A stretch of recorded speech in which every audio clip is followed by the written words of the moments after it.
ये गोरकी की हाल छे? अच्छा गर्मी में बड़ समस्या छे सहना। अरे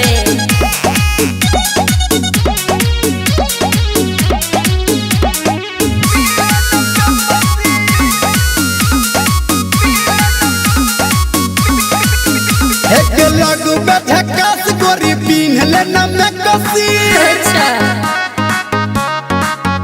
एक लागू में झकास गोरी पीन लेना में कसी। आ गरमी बढ़ल छे छौरी पी लेना में बसी। एक गरमी बढ़ल छे छौरी पी लेना में बसी। अच्छा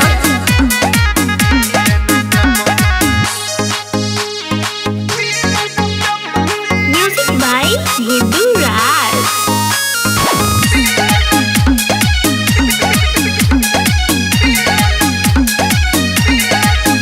एक टप टप पसीना तोहर ने बहत मूड फ्रेश तोहर के रहत।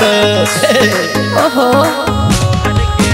एक टप टप पसीना तोरा ने बहत मूड फ्रेश तोहर के रहत। अच्छा एक चल बत चल रेडी हमर छटा कसी। नहीं रे एक चल बत चल रेडी हमर छटा कसी। आ गरमी बढ़ल छै छौरी पी लेना में बसी। एक गरमी बढ़ल छै छौरी पी लेना में बसी।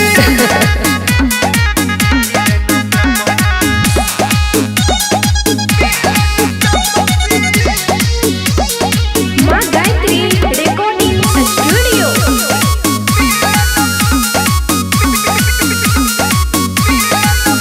एक बर्फो से ज्यादा लगतौ के ठंडा गर्मी से बचे के छै ई के फंडा।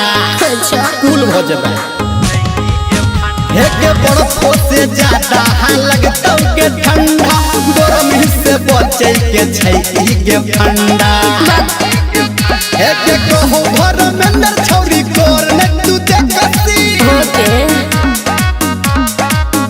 एक कहो निरमलिया छौरी कोर ने तू देखसी। आ गरमी बढ़ल छै छौरी पी लेना में बसी। अच्छा